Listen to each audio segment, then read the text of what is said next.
Sally is in the top square and Sivan in the bottom one. Yeah, that's how I see it. And I'm very excited that I can see Sally and both you this time. So please, whenever you're ready, go ahead. Good.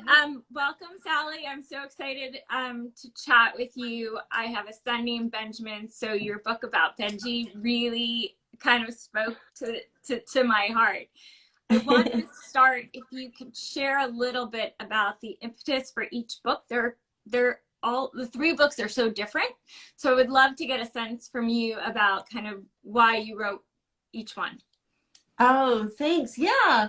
Benji, The Bad Day in Me is my only picture book. And it's actually the first book that I wrote. I have three sons, and one of whom is autistic, and just, I was up at 3 a.m. as mothers often are, wondering and worrying and thinking about them. And the idea just really popped into my head. This was probably about 10 years ago. I've always been a writer, but I never really dared or thought or gave myself permission to even dare hope that I could write a book. I would write articles. I was a freelance journalist. I, wrote basically business articles and just kind of little fun ones for the local family magazine. But this idea stuck with me, and it was something I always knew that someday I would really want to try, to write for kids. Kids have always sort of been my thing, and being an advocate for kids in the school system. So anyway, the idea popped into my head and I wrote it first. It's just a little story about sibling brothers. That's Benji, and that's his big brother Sammy, who's having a really horrible day, and as we all do. And it's sort of about how we find comfort in unexpected places and how family kind of saves us, and those sibling bonds can be, and those bad feelings. We all have those grumpy feelings, but we all get over them, sometimes in really touching and fun ways. Then I have two novels. The Someday Birds came out actually before Benji, interestingly. It's the story of a boy named Charlie, who's 12, who's autistic, and he loves birds. But he hates birds out in the wild. He just likes to draw them on paper and look at the big Audubon book he has at home. But he's forced completely out of his comfort zone and has to go on a long cross-country journey to go see his dad, who's been injured in Afghanistan and is in a hospital on the other side of the country. And there's a mysterious caregiver, a babysitter that his grandmother forces to drive them, and he's not happy about it. And it's sort of the mystery of how she's related to the family emotionally, and there's a lot in it about war. Really, it was prompted by my son asking about why war even exists, and how do we deal with people being unkind to each other, and how do we deal with that in this world, and how do we grow our resilience in the world and learn just how to feel okay in the world. So pretty much that's what Someday Birds is about. Although it's not a super heavy either. It's kind of just, it's a fun book. This is the funnest of the books. Is Stanley will probably be fine. And I just love that title. Yeah, anxiety. And because Stanley is there, and he's got his friend Liberty, and it's set in San Diego, where I live now. And it's about Stanley trying to win friends. And he started this new scary middle school, and he's lost his best friend, and he figures maybe he can get popular again if he wins this contest. It's a treasure hunt all around downtown San Diego's landmarks, looking for tickets to Comic Fest, solving clues to win tickets to Comic Fest. So he learns a lot of other things along the way too, about friendship and pushing yourself and daring to be a little bit braver. So I think all three of those books are pretty much about, opening yourself up and learning how to be a little bit braver in the world. So, can you share a little bit about your other kind of endeavor, Novel Mind, related?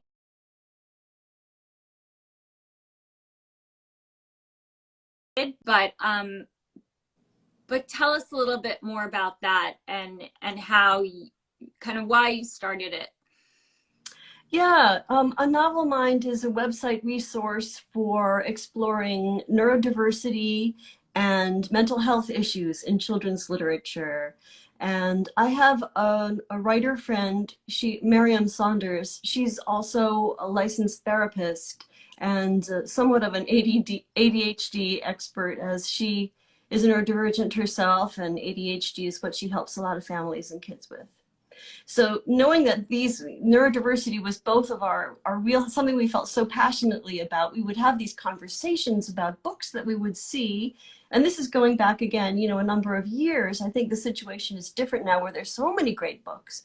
But a number of years ago, there weren't as many options. And a lot of the books were much more othering in talking about kids that were on the spectrum. Or the books were more like from the point of view of, you know, of family members, basically saying, here is my brother over here. He's really different and slightly strange, and these are the reasons why. Or the main character would be the sibling. It was like, despite the humiliating and mortifying, you know, aspects of my life in high school or junior high, having to deal with my brother over here, and it was usually a brother, not a sister, you know, I learned how to grow as a person thanks to him at the end, you know, and it never really centered the person with the disability in a way that was respectful to the child, or, you know, or really just showing a natural experience, you know. So it really just got our goat. We just really didn't like that. And we wanted to find a way to lift up some of these new wonderful books that did a much better job of that, of just being natural stories of kids going through their lives and their struggles. And yes, they would happen to be neurodivergent or have these extra struggles, but that wasn't the whole point of the story, to pathologize. The point of the story was to let all kids just sort of slip inside the skin of, you know, somebody whose brain works a little bit differently, and see what that was like, and go through those adventures with them, and or recognize themselves, you know, to be able to have those windows. So yeah, so that's why A Novel Mind started. And we started with a database. We have over 1,000 books so that you can search, you know, say you want a book about a mental health issue, or say eating disorders for a high school student. You can enter those parameters and find a list of books. Or if you want a picture book that deals with ADHD, you can, you know, hunt that out. So it's a starting place for librarians and teachers and parents to find a list of books that might work for their child. And we also have a weekly guest blog where all kinds of writers and authors write weekly about issues of mental health and neurodiversity. So. Well, you had said that you were diagnosed later in life to be neurodivergent, as was I. And it seems to be a theme amongst women our age, because nobody ever diagnosed us when we were kids. Yeah. Can you talk a little bit about why you went through the process of getting diagnosed at all? I get that question a lot, where it's like, how is that going to change your life now? Like, yeah, you know, it started for me, it's so funny because I was just connecting with another author who is just debating the same thing. Do I get the formal diagnosis? I know in my heart my kid's autistic, you know, and why? For me, you know, it was when I was writing The Someday Birds. It was really triggering for me. I was feeling so vulnerable on the page myself. My inner child was coming out, and all my own inner struggles and how I viewed the world. And it put me in therapy. Like I just felt so exposed. And the therapist suggested that I consider very gently, you know, getting a diagnosis, because clearly it wasn't just my son or my family members that, you know, at first I thought I was writing this for my son, and it was clear I was writing it for me. And I wanted to know whether, since I knew I was going to be speaking about a book, that's what propelled me into getting an official diagnosis and going through what was about 4 or 5 hours of neuropsych evaluations and testing. I just wanted to know whether I would be speaking about my books and my writing from a place within or outside of the autism spectrum. And that's what propelled me. But I don't think it's necessary to get a diagnosis for everybody. I think we can recognize that within ourselves. I'd love to be able to shed some light on this, that so many a child's diagnosis is the impetus for so many parents to take a look back on their own lives and see what made them struggle when they were younger and recognize some of these things. And it's way more of us than we think, especially women and girls. We fly under the radar so much because we're just that much better at the social aspects of things, or recognizing, what's needed of us socially. I like to joke when I was a kid, I was like a mini Margaret Mead. I was like doing sociological studies and frantically trying to figure out, how do you do this thing about, being a good human? How do you do it? How do people do it? I was obsessed with figuring that one out. Yeah, we girls, when we were girls and now women, are so much better at masking all of our differences. And I don't think society has yet allowed us to embrace it in the way we could be embracing it. For me, it was my kids looked at me and they said, "We went through it, Mom. Now it's your turn." And so I was forced into it by two little boys. It's good. And they high-fived me. Really good. Yeah, they high-fived me when I told them the diagnosis, and they're like, "Welcome to the club, Mom." And they were 7 and 9. So it feels, as a parent, it feels easier to talk to them about their differences when it's not your experience versus my experience. And I wonder what advice you could share with other parents that has worked for you, or any of the things that you were like, "Oof, this was a thing I should have never done, and I'm telling all the moms and dads out there, don't do this." First of all, yes, I totally agree that it's such a beautiful feeling to be able to speak openly with your neurodivergent child about shared neurodivergences, a shared autism. It's connected us and bonded us so beautifully in such healthy, wonderful ways, and allowed my sons to talk about it too. And looking back on things that I did, I guess maybe as a result of a life of masking and trying desperately to stultify myself and keep myself down, and to go along with what was uncomfortable for me. Maybe pressuring my son to do the same, maybe belittling his discomfort in certain situations, sensory-wise and otherwise. Whereas if I had known better, I would have had more respect and really tried to listen to him when he said, "Mom, no, this is not comfortable." I think when you're a parent of a child like that, it's a constant conflict between how much do you push so that they grow, so that they learn what they can do, or when is pushing uncomfortable and wrong, and you have to respect their boundaries.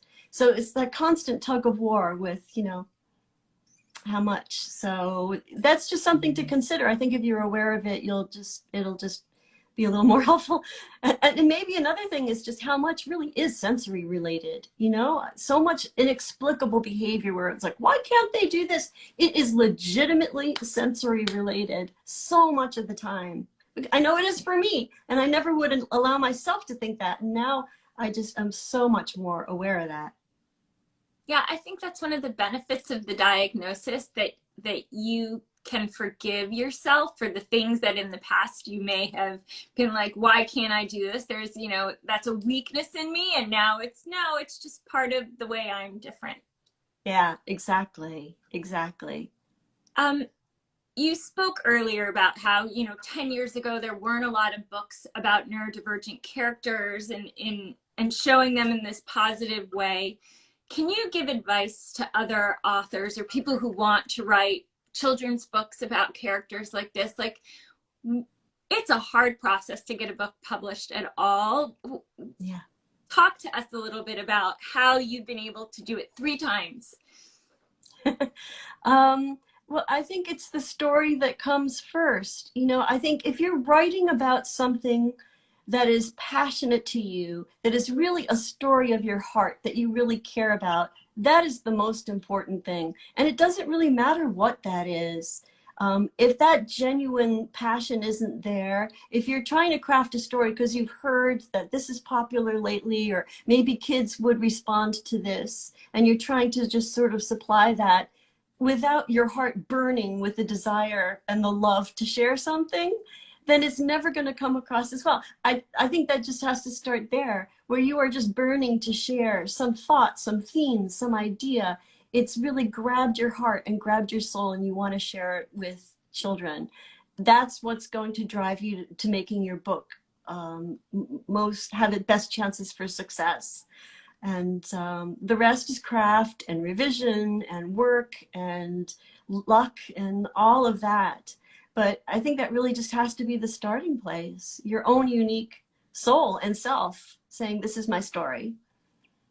Well, thank you so much, Sally. I love chatting with you. And for everybody who's watching, one of the easy ways to support Sally, aside from buying her books, is following her on social media and writing reviews on Amazon and Goodreads and places like that to spread the word. Because the more we do that as a community, the more diverse books are going to be out there and accessible to all kinds of kids. So thank you so much, Sally.